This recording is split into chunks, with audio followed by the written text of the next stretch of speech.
კინოთეატრ ახმეტელთან ყოველ შაბათ-კვირას ასეთი ხალხმრავლობაა. ინდური ფილმების მოყვარულები შენობის წინ 1 საათით ადრე იკრიბებიან. ორი დღის წინ სალაროში არც ერთი ბილეთი აღარ იყო. დათო ბეჟიტაშვილი ერთ-ერთი მათგანია, ვინც ინდურ კინემატოგრაფს უწევს პოპულარიზაციას. სეანსის წინ მექანიკოსებთან ადის და ფირებს და პროექტორებს ამოწმებს. ჩვენ გავრისკეთ და 2003 წლის 18 მაისს დავნიშნეთ ინდური ფილმის ჩვენება დიდ ეკრანზე კინოთეატრ რუსთაველში. ეს იყო მართლაც რისკი და ეს იყო გადამწყვეტი მომავლისათვის. ანუ თუ მოვიდოდა ხალხი, გაგრძელდებოდა ინდური ფილმების ჩვენება და თუ არ მოვიდოდა, ჩვენ ვიტყოდით, რომ დაავიწყდა ხალხს ამ 10-12 წლის განმავლობაში და დამთავრებულია ინდური კინოს ეპოქა საქართველოში. 701 კაცი ეტეოდა მაშინ, ეს რემონტამდე ხდებოდა კინოთეატრ რუსთაველის და დაახლოებით 1200 და უფრო მეტი ადამიანი მოაწყდა. ჩვენებისთვის ყველაფერი მზადაა. სეანსამდე 5 წუთია დარჩენილი. ქალბატონი ნარგიზა 3 საათიანი უდიდესი სიამოვნების მოლოდინშია. მას ინდური ფილმის არც ერთი ჩვენება არ გამოუტოვებია. ვისვერებ სულიერად ამ კინოში რომ მოვდივარ. თითქმის ყველა მსახიობი მიყვარს. აი დღეს გაჩანას კინოა და ძალიან მიყვარს ეგ მსახიობი. და ბავშვობიდან შეყვარებული ვარ მაგ მსახიობზე. სეანსი ორიგინალური კინოჟურნალით იწყება. მაყურებელს ინდური ხელოვნების ცენტრ სიტარას მოცეკვავები ახურებენ.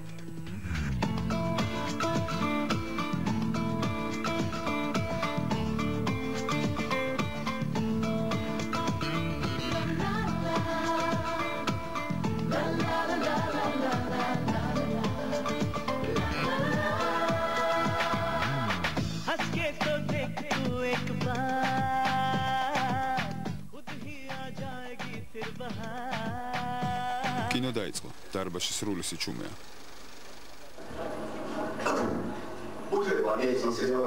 Они хуже дешевых танцоров. Дай немного денег, я не заброшу. Нет денег, нет съемок. ქალბატონმა ნანამ კინოთეატრში ჯანმრთელობის გამო მისვლა ვერ მოახერხა. გადაწყვიტა სიამოვნება, რომელიც მოაკლდა, სხვისთვის მიენიჭებინა და ბილეთი დაუთმო. როგორც ინდური ფილმების ყველა ჭეშმარიტ თაყვანისმცემელს, კარადეში მასაც ენახება ჟურნალების საყვარელი მსახიობების სურათებით. ინდურ კინოზე ჩვენ პერიოდში, ახალგაზრდობის, სტუდენტობის პერიოდშიც რიგები იდგა და ხანდახან ბილეთს ვერ შოულობდით, რომ გვეყიდა და ნაცნობებით უნდა გამოგვეძებნა, რომ გვეყიდა. და რაჯი კაპურო ჩამოვიდა იმისი აღარა სიმღერები ისე იყო ხალხში გამჯდარი რომ ასე გონია ჩვენი სურათი გადაიღო ჩვენთან კინო ვიღებთან საქართველოში და გულამდე მიქონდა ჩვენს ყველა იმას მღეროდა आवारा हूँ या गर्दिश में हूँ आसमान का तारा हूँ आवारा हूँ ამ სიმღერას როგორც ამბობენ ადრე მთელი საქართველო მღეროდა. რაჯ კაპურს ყველა იცნობდა. დღეს გმირები შეიცვალა. კაპურის ადგილი ბაჩანმა დაიკავა, რომელსაც ინდოეთში პრეზიდენტზე მეტად სჯერა. როცა აცრებისკენ ინდოელებს მთავრობა მოუწოდა ვაქცინაციაზე მხოლოდ 10%-ამდე გამოცხადდა. როცა იგივე თხოვნით ხალხს ბაჩანმა მიმართა, აცრა თითქმის ყველამ გაიკეთა. ხალხის სიყვარულთან ერთად ბაჩანს წლევანდელი ბოლივუდური ოსკარიც ერგო. თუმცა ქირურგიული ოპერაციის შემდეგ დაჯილდოებაზე მისვლა ვერ მოახერხა და პრიზიც სახლში მიართვეს.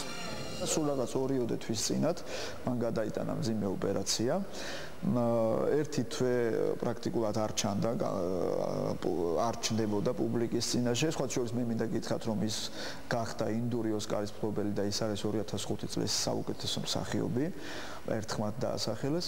ხო და რამე და თქვა, აი ამ სექტემბრის განმავლობაში, სანამ ეს კაცი არ დაინახეს ინდოელებმა, რომ აი გამოვიდა და ჯანმრთელია, ოპერაციის გაკეთების დღიდან აბსოლუტურად ყველა პრემიერა ინდოეთში ჩავარდა. Black. ინდური სენსაცია. ასე მოიხსენიებენ ფილმს შავი. თუ კი ადრე ინდურ ფილმებში კედელზე ჩამოკიდებული თოფიც მღეროდა, შავში მხოლოდ მუსიკალური აქცენტებია. ინდურ ოსკარზე 12-დან 11 სწორედ მას ერგო.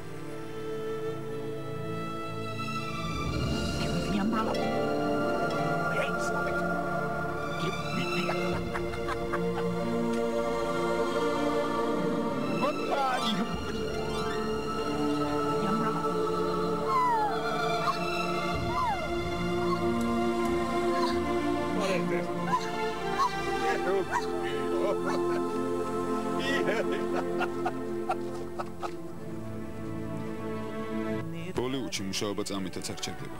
ფილმის გადაღების მაქსიმალური დრო აქ 2 თვეა. დანახარჯი საშუალოდ $7-8 მილიონი. საშუალო დონის ფილმის მოგება კი მხოლოდ კინოგაქირავებით 20-25 მილიონს აღწევს. ინდოეთში კინოს და მსახიობების კულტია.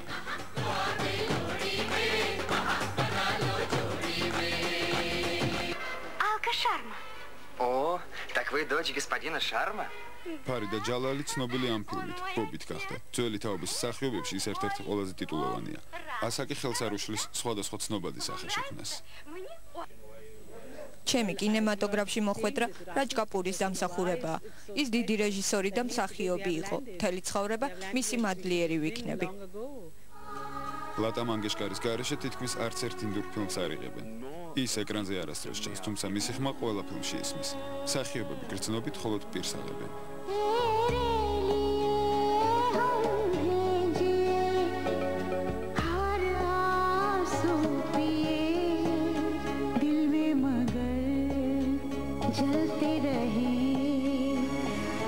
ამ პოპულარულ ჰიტებში 20-25 წლის გოგონებს ფაქტიურად ეს ახმოვანებს.